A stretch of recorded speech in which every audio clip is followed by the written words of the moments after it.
안녕하세요. 인생은 60부터라는 말이 있죠. 내 나이 이제 막 60이 되었답니다. 골치 아픈 아들 때문에 언제나 바람 잘 날이 없었던 기가 막힌 제 얘기를 좀 보실래요? 그 옛날 32년 전 쌍둥이 임신을 해서 제 배가 남산만하게 불러왔었답니다. 2배의 기쁨을 느낄 수 있다는 주변 쌍둥이 엄마들 얘기도 들으면서 그렇게 출산 준비를 했었는데 아이를 낳다가 한 아이가 글쎄 잘못되었지 뭐예요. 그렇게 기쁨과 슬픔이 뒤섞인 가운데 아들 하나를 얻었습니다. 그렇게 귀한 아들이기에 어린 시절부터 원하는 것은 다 해주었어요. 또래에 비해 몸이 약하게 태어났기에 몸에 좋다는 거 다 먹이면서 2배의 노력을 하면서 그렇게 아들을 키웠었죠.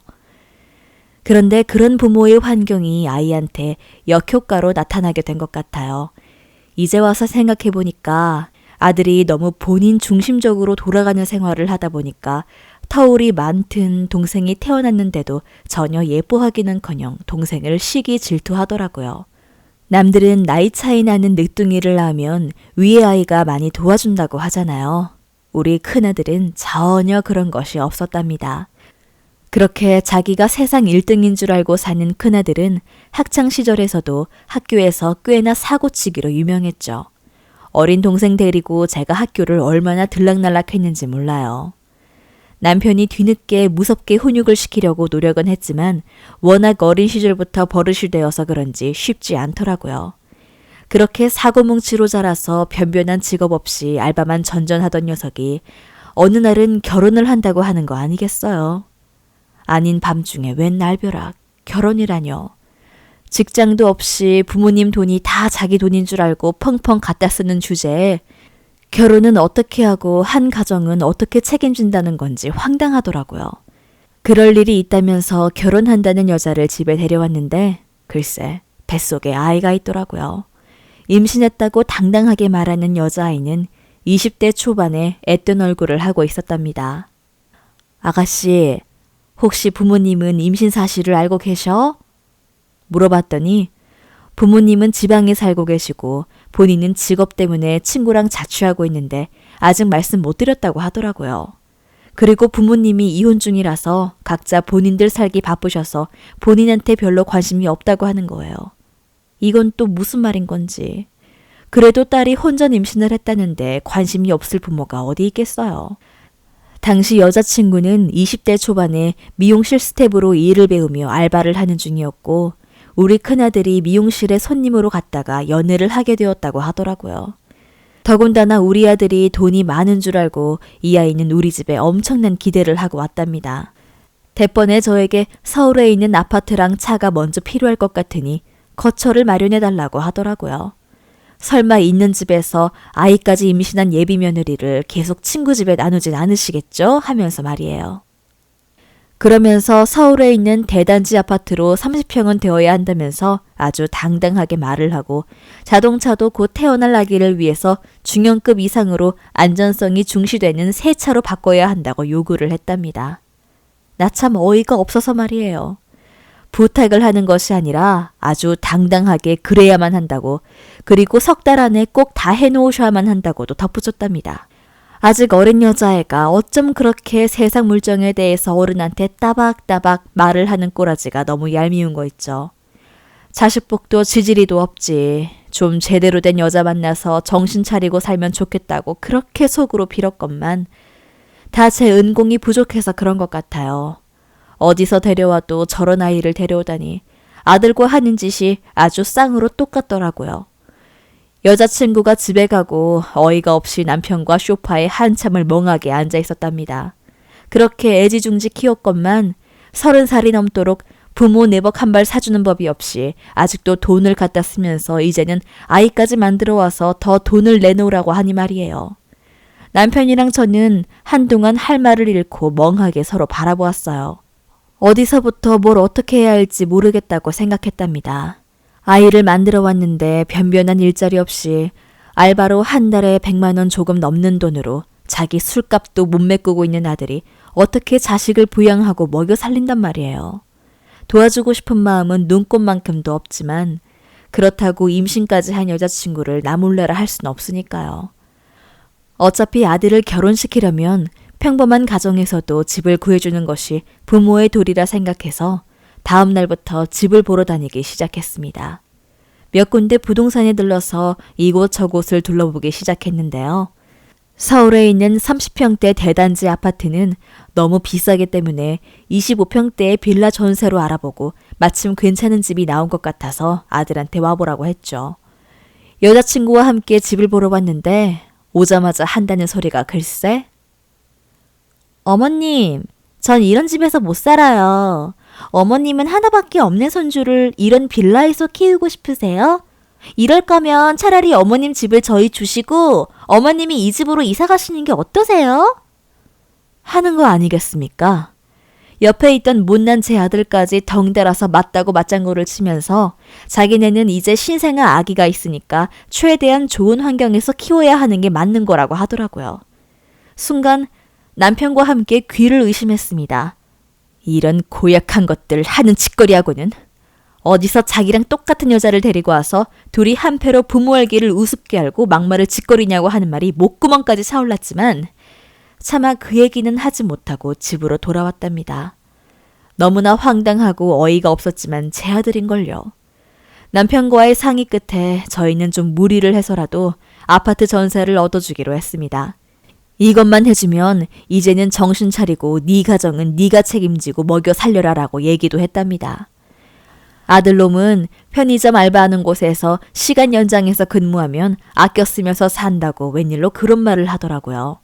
그리고 이번 집은 마음에 들었는지 얼른 계약하자고 졸라서 계약까지 마치고 마침 빈집이라서 이사를 하고 둘이 살림을 차렸습니다. 옵션은 웬만한 가정은 갖추어진 집이라서 꼭 필요한 것들만 사서 채워 넣어주었더니 한동안 잠잠하고 연락이 없더라고요. 아이고, 이제서야 이것들이 정신 차리고 살려나 보다 하고 남편과 홀가분하게 있었는데 어느 날 문자 한 통이 왔답니다. 이제 아들과 함께 사니 며느리죠. 며느리에게서 온 문자 내용은 충격적이었습니다. 한 달 사용할 생활비에 대한 목록을 싹 적어서 저보고 매월 25일에 입금하라고 하는 말도 안 되는 문자였습니다. 더욱 황당하게도 그 생활비 명목에는 자신의 옷값, 화장품값 80만 원, 피부 마사지샵 40만 원, 친정집 용돈 50만 원을 포함해서 요리학원 비용부터 자동차 할부감까지 없는 게 없이 다양하더군요. 아들이 아껴 쓴다고 해도 부족할 것 같아서 제가 남편 몰래 매월 100만 원씩을 따로 보내줬었는데 여기서 400만 원을 더해서 500만 원을 보내달라뇨. 네 집 개 이름도 아니고 60대 부모한테 자기네 먹고 마시고 꾸밀 돈을 매월 달라고 하는 게 상식상 도저히 이해가 안 갔어요. 저희 집이 지금 여유가 있고 하는 건 맞아요. 하지만 그만큼 아껴 쓰고 절약했기 때문에 지금 이렇게 될 수 있었던 것이지 손 하나 까딱하지 않고 부모의 도움만 받아서 살 생각부터 하는 젊은 것들은 정말 꼴불견이잖아요. 더군다나 제가 몰래 주는 100만 원은 서로 집에 친구들 불러서 이것저것 시켜 먹고 술 먹고 하는 비용에도 턱없이 모자른다고 하더군요. 이미 아들놈 카드는 끊긴 상태고요. 자기들 마음대로 자동차도 전액 할부로 홀랑 사버리고 자식을 잘못 키워도 한참 잘못 키웠네요. 이 문자를 받고 화가 나서 벌벌 떨렸습니다. 남편한테도 보여주니 이번에는 진짜 제대로 정신을 차리게 만들어야 된다고 하더라고요. 그러면서 저한테는 차마 말 못했지만 예전에 동생 명의로 된 적금도 거의 반강제로 뺏어서 해약하고 그 돈으로 중고차를 사는데 보탰다고 하더군요. 그걸 아비라는 사람이 눈 감아줬고요. 그러면서 이제 와서 땅을 치고 후회한다고 합니다. 저나 남편이나 똑같아요. 출산할 때 한 명을 잃었다는 슬픔 때문에 저희 부부가 그렇게 키운 것이니까요. 그나마 고등학생 동생은 얌전히 공부 열심히 학교에 다니는 것만으로도 얼마나 감사한 줄 몰라요. 저는 아들에게 전화를 걸었습니다. 며느리가 보내준 생활비 내역에 대해서 알고 있느냐고요. 본인도 옆에서 함께 작성했다고 하는데 기가 막히더라고요. 이미 취해 있는 아들놈은 이미 대화가 불가능한 상태였어요. 더 이상은 전화로 불가능할 것 같아서 남편과 함께 아들 집으로 찾아갔어요. 그러고는 돈을 절대 못 준다고 말했습니다. 그나마 100만 원씩 주던 돈도 이제 끝이라고 했어요. 그랬더니 술에 취한 아들이 엄마, 어떻게 그럴 수가 있어. 나한테 여태까지 해준 게 뭐가 있다고. 이제 하나밖에 없는 손주도 태어날 텐데 엄마는 아들, 손자, 며느리 굶어 죽는 걸 보고 싶어? 하면서 몸도 제대로 가누지 못한 채 소리를 버럭버럭 지르더라고요. 거기에 며느리도 합세해서 배부른 몸으로 저희한테 너무하신다고 본인들은 좋은 거 맛있는 거 드시고 다니면서 우리는 왜 미워하냐고 도련님은 그렇게 잘 먹이시면서 너무한 거 아니냐고 바락바락 대들더라고요. 보다 못한 남편은 아들놈의 귀싸대기를 후려쳤습니다. 2대를 연달아서요. 그렇게 사고를 치고 다녀도 단 한 번도 매를 들어보지 않던 양반이 뺨을 2대나 때리다니요. 너무나 속이 상하긴 했나 봐요. 뺨을 2대 맞고도 정신을 못 차리고 무슨 자격으로 때리냐고 대들고 아주 난리도 그런 난리가 없었답니다. 저도 눈물이 앞을 가려서 무슨 말도 안 나오고 술에 취한 아들이 아빠한테 대드는 거 떼어내느라 아주 힘에 부쳤습니다. 그 과정에서 서로 넘어지고 밀리고 저도 벽에 부딪히고 말았죠. 애지중지 키웠던 자식인데 이렇게 망나니가 되어서 날뛰니까 부모로서 참 눈물이 앞을 가리더라고요. 화도 많이 났지만 이 자식을 우리가 키웠다는 생각에 죄책감이라고 해야 할까. 5만 가지 생각이 머릿속을 복잡하게 만들더군요. TV에서나 나오는 일이 우리 집에서 일어나고 있으니 원. 콩가루도 이런 콩가루가 없답니다. 미쳐 날뛰는 아들놈이랑 며느리를 겨우 떼어내고 부랴부랴 저는 남편을 끌고 밖으로 나왔습니다. 거실 온 집안이 술병으로 나뒹굴고 각종 배달시켜 먹은 음식 용기들이 난장판이 되어 있던 집을 나오고 나니 속이 후련한 마음도 들더군요. 그리고 그 순간부터 남편과 저는 아들네의 모든 연락을 받지 않고 물론 돈도 보내주지 않았습니다. 전화가 한 100통은 넘게 왔나 봐요. 저희 부모가 안 받으니까 남동생한테도 전화를 막 하나 보더라고요. 저는 당분간 형은 없다고 생각하고 일체 전화를 받지 말라고 했습니다. 동생도 하도 속 썩이는 모습을 봐서 그런지 형에 대한 애정이 별로 없거든요. 아들 본인 카드까지 정지된 채로 어떻게 살고 있나 몰라요. 이번에는 아주 제대로 고쳐주려고 작심을 했답니다. 뱃속에 있는 손주가 똑 닮을까봐 저희는 그게 제일 걱정이에요. 엄마 아빠가 빨리 정신을 차리고 자식 교육을 제대로 시켜야 할 텐데 원. 신경이 쓰이고 가보고 싶은 마음도 있지만 지금 고치지 않으면 다시는 이런 기회가 오지 않을 것 같아서 이를 악물고 모른 채 하고 있답니다. 엊그제는 울면서 음성 메시지를 남겼더라고요. 두고 봐야죠. 정신 차리나 못 차리나.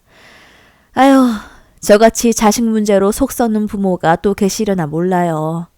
아무한테도 얘기 못한 거 여기에라도 털어놓으니 마음이 좀 홀가분하네요. 여러분들의 의견을 아래 댓글로 남겨주세요. 구독과 좋아요를 누르시면 앞으로도 꾸준히 사연을 만나보실 수 있습니다. 시청해주셔서 감사합니다.